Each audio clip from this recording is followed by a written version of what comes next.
어제에 이어서 지혜와 권위라는 제목으로 말씀을 전하겠습니다.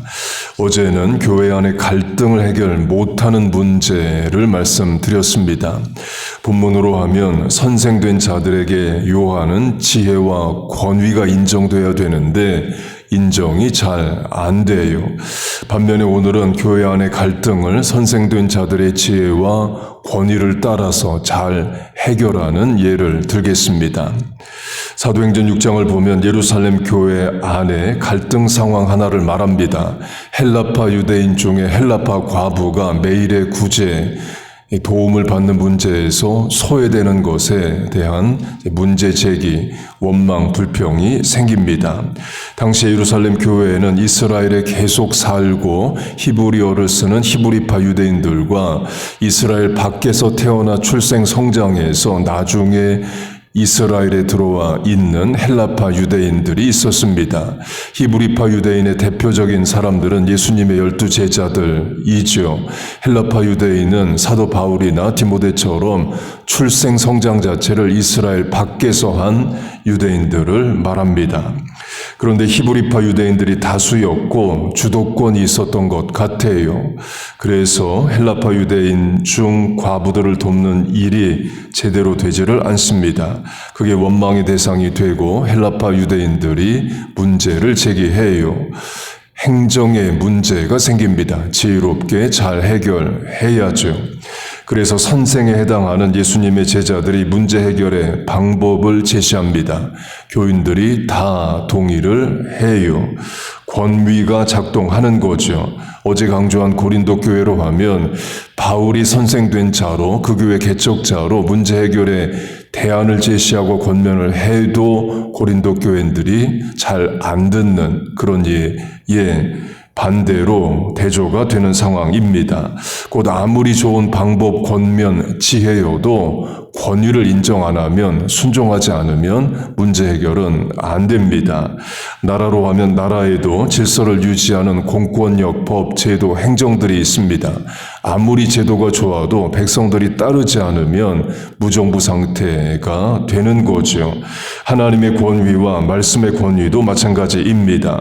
사람이 하나님의 권위를 인정하지 않으면 하나님 없는 세상을 만들어 갑니다.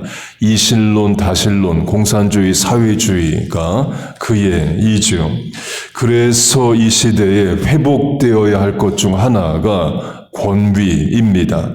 가정에서 부모의 권위, 학교에서 교사의 권위, 또 사회에서 지도자의 권위, 말씀의 권위, 하나님의 권위이에요.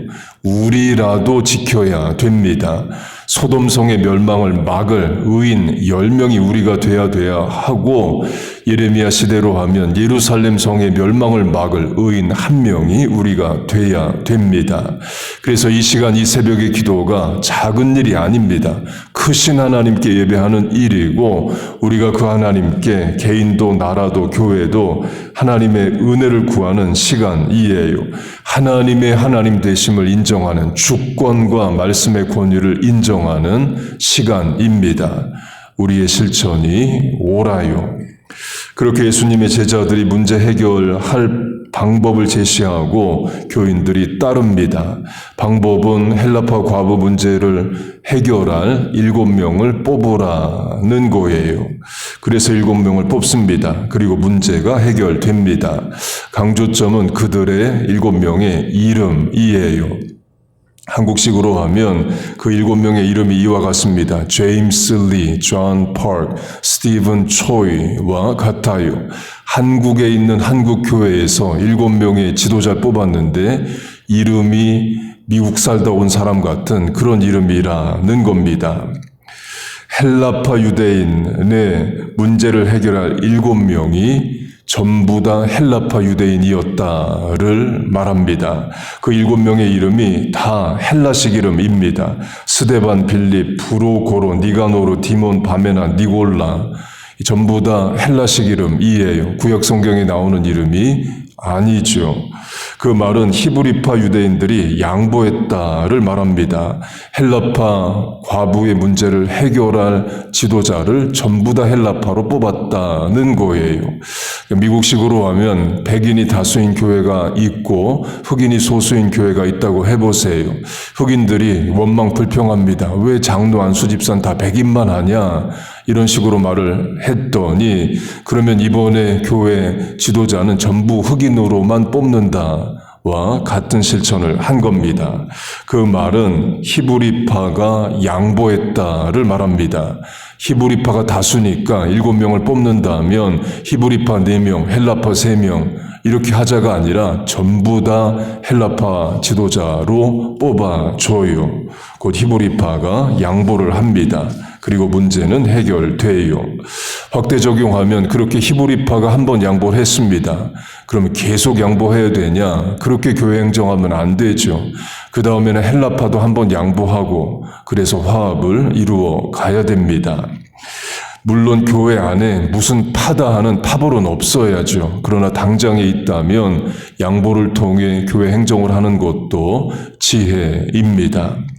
한 가지 더 교회 안의 갈등을 해결한 예를 들면 이방인이 예수를 믿었을 때에 유대인들이 하는 할례를 요구하느냐 마느냐이에요. 하느냐 마느냐의 논의를 한다는 것은 해야 된다는 주장이 있었기 때문이죠. 복음이 예루살렘에서 이방 땅으로 나가고 이스라엘 밖에도 교회가 세워집니다. 안디옥 교회가 대표적인 예이에요. 지금의 터키, 튀르키의 남부에 이방인들이 다수인 교회가 세워집니다. 고린도 교회도 그리스에 세워지죠. 이방인들이 많은 교회입니다. 그때 이런 요구가 생깁니다. 이방인이 예수를 믿으면 유대인처럼 할례를 받아야 된다. 이런 주장은 유대인으로 예수 믿은 사람이 하는 겁니다. 이방인들이 스스로 나서서 우리도 유대인처럼 되고 싶어요. 그런 요구를 하는 게 아니에요.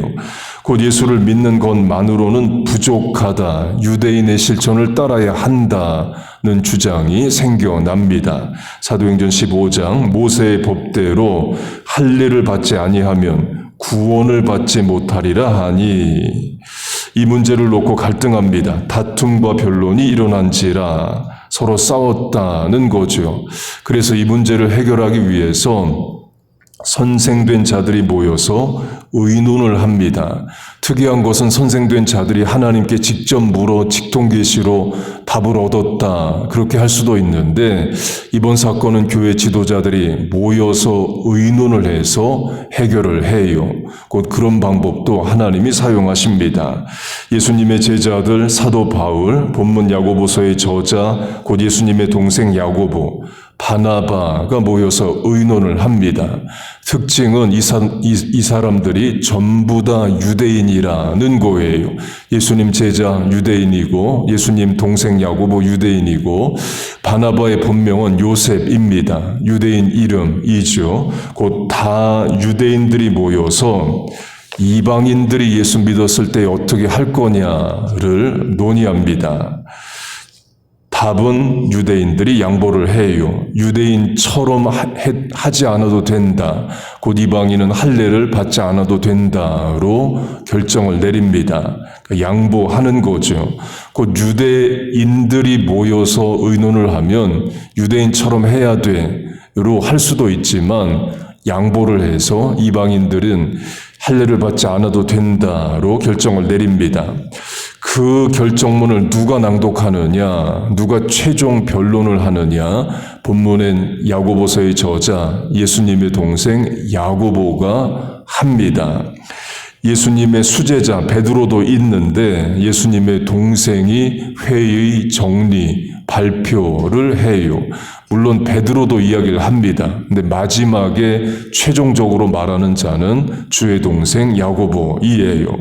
그 말은 야고보서의 저자 예수님의 동생 야고보에게도 권위가 있었다는 거죠. 그런데 그 권위는 예수님의 제자들이 세워주는 겁니다. 만약에 예수님의 제자들이 예수님의 동생이라고 권위가 있는 게 아니다. 우리는 직접 교육을 받은 제자다. 예수님의 동생은 권위가 없다. 이런 식으로 12명이 나가면 야고보 혼자서 감당이 안 되겠죠.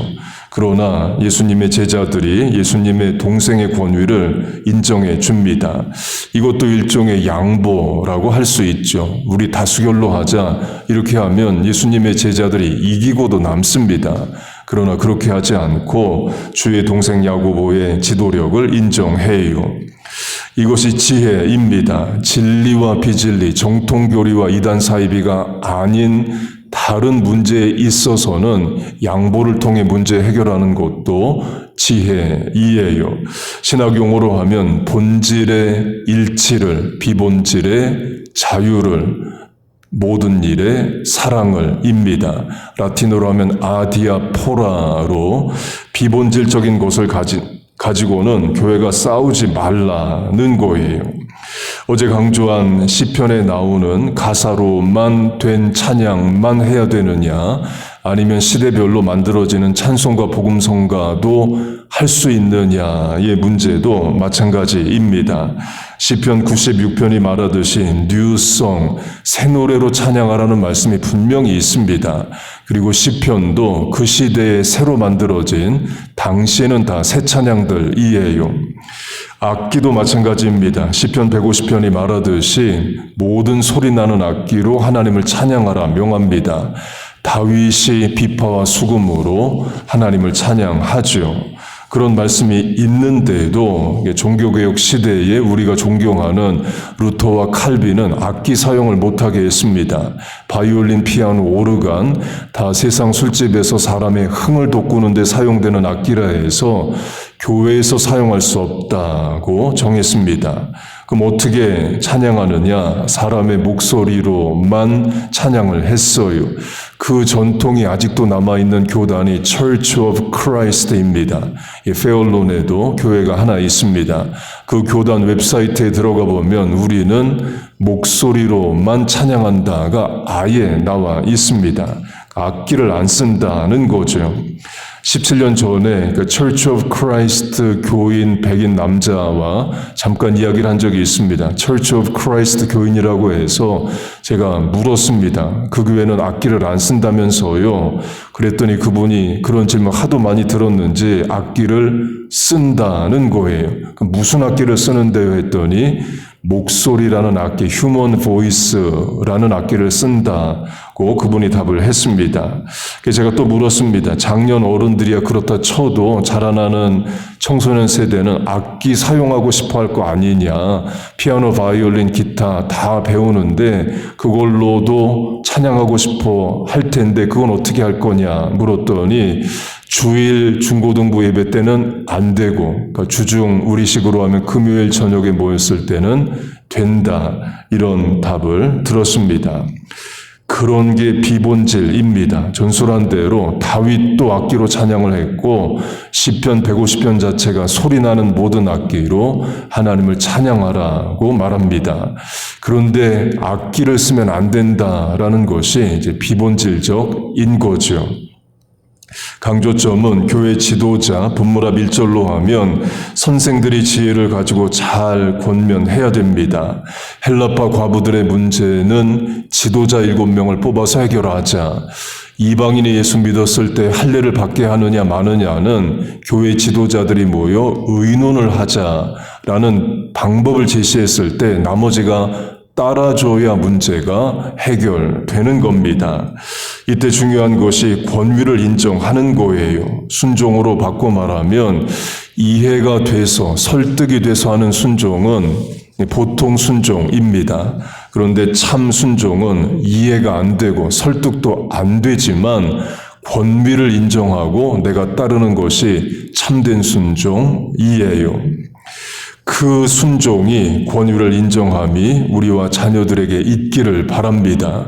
권위가 없는 이 무질서한 시대에 부모의 권위를 인정하고 교사의 권위를 인정하고 또 교회의 선생된 자, 지도자의 권위를 인정하고 나라의 일꾼들의 지도력을 인정하고 그리고 그 권위에 따르는 순종이 있는 것이 하나님이 요구하시는 성도의 바른 삶 입니다.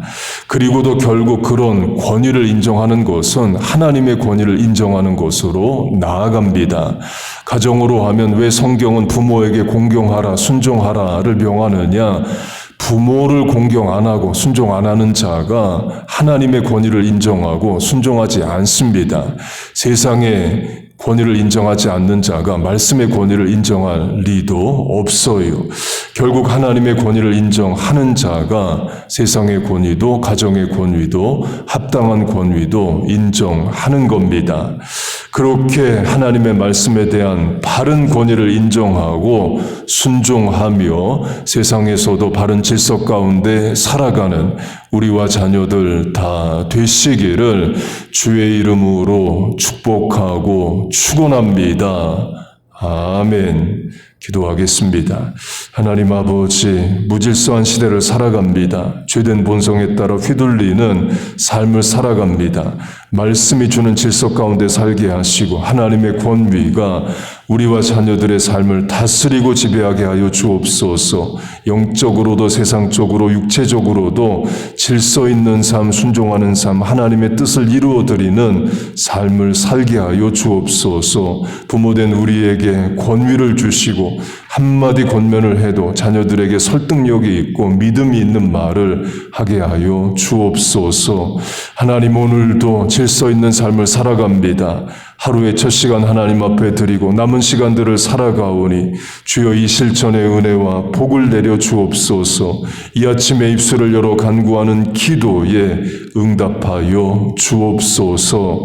예수님의 이름으로 기도하옵나이다. 아멘.